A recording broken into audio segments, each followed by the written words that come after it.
मित्रों नमस्कार। आज हम पूर्वी लद्दाख के अक्साई चीन से सटे गलवान घाटी में भारत के सीमा क्षेत्र में चीनी घुसपैठ को लेकर के बात करने जा रहे हैं। उस पर एक रिपोर्ट ला रहे हैं। उस रिपोर्ट को हम आपके सामने दिखाएंगे कि 2 माह में आखिरकार हम कितने कदम चले और कितना नुकसान हुआ और किस तरीके से भारत की सेना जो है लड़ रही है, और इस लड़ाई के बीच में जो रणनीतिक तौर पर चीन हिंदुस्तान के साथ जो दगाबाजी कर रहा है, साजिशें रच रहा है, इस पर बड़ी बात होगी। देखिए रिपोर्ट। करीब 2 माह से भारत और चीन के बीच तनातनी का दौर चल रहा है। इस पूरे घटनाक्रम को समझना जरूरी है।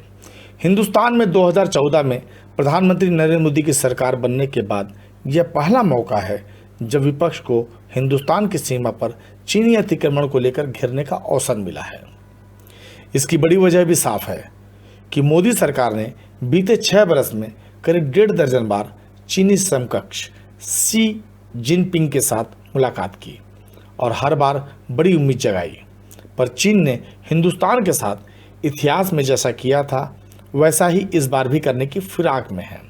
फिलहाल हिंदुस्तान और चीन के बीच पूर्वी लद्दाख के पैंगोंग त्सो, गलवान घाटी, देमचोक और दौलत बेग ओल्डी में भारतीय और चीनी सैनिक आमने सामने अड़े हैं।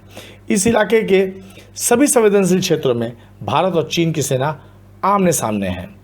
इस पूरे घटनाक्रम को कुछ इस तरह से समझा जा सकता है। पूर्वी लद्दाख में 5 मई को करीब 250 चीनी और भारतीय सैनिकों में हिंसक झड़प हुई और यह अगले दिन भी जारी रही, जब तक कि स्थानीय कमांडर स्तर की बैठक में दोनों पक्षों में अलग होने पर सहमति नहीं बन गई। इस हिंसा में 100 से ज़्यादा भारतीय और चीनी सैनिक घायल हुए थे। इसके बाद से इस इलाके में हालात लगातार बिगड़ा है और भारत चीन के रिश्तों में खटास बढ़ी है। संबंध सामान्य करने के लिए बीते माह 22 और 23 मई को LAC के पास भारत और चीन की सेना के टॉप कमांडरों के बीच बैठक हुई। इसमें पूर्वी लद्दाख की मौजूदा तनावपूर्ण स्थिति को पटरी पर लाने को लेकर चर्चा हुई, जिसका कोई नतीजा नहीं निकला। इसके उलट 15-16 जून की दरमियानी रात गलवान वैली में हुई हिंसक झड़प ने पूरे मसले की सूरत ही बदल दी है। इस दिन हुई झड़प में 20 हिंदुस्तानी जवान शहीद हो गए। वहीं चीन को भी बड़ा नुकसान हुआ है। इसके बाद भारतीय पक्ष ने पूर्वी लद्दाख के घटनाक्रमों पर अपनी चिंता से चीनी पक्ष को भी अवगत कराया। खासतौर पर 15 जून को चीन की साजिश से हुई हिंसक घटना के परिप्रेक्ष्य में चिंता साझा की।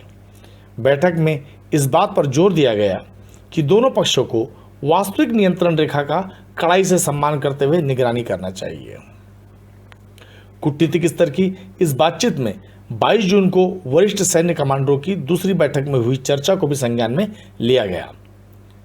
भारतीय विदेश मंत्रालय के मुताबिक दोनों पक्षों ने मौजूदा स्थिति को शांतिपूर्ण तरीके से हल करने के लिए सीमा पर बातचीत के लिए बने ढांचे के तहत राजनयिक और सैन्य दोनों स्तरों पर बातचीत जारी रखने पर सहमति जाहिर की है। वास्तव में भारत की चिंता लद्दाख के अलावा अन्य सीमाओं को लेकर भी है, क्योंकि यह भी इतिहास है कि चीन एक जगह ध्यान बटाकर दूसरी जगह घात करता है। रक्षा मंत्रालय के मुताबिक गलवान घाटी में भी नए इलाकों में चीनी सेना की गतिविधि की जानकारी भारतीय पक्ष को है। चीन के साथ सैन्य व कूटनीतिक स्तर पर बातचीत जारी रहने के बाद भी भारत को भरोसा नहीं है। कूटनीतिक स्तर पर भारत की ओर से बार बार तय सहमति को ईमानदारी से और तेजी से लागू करने पर जोर दिया जा रहा है, लेकिन आशंका है चीन मामले को लंबा खींचकर नए फ्रंट खोल सकता है। साथ ही गलवान इलाके में ठंड तक अपनी सेनाओं की मौजूदगी के बाद कुछ नई हरकतों को अंजाम दे सकता है। ये रिपोर्ट आपको कैसा लगा?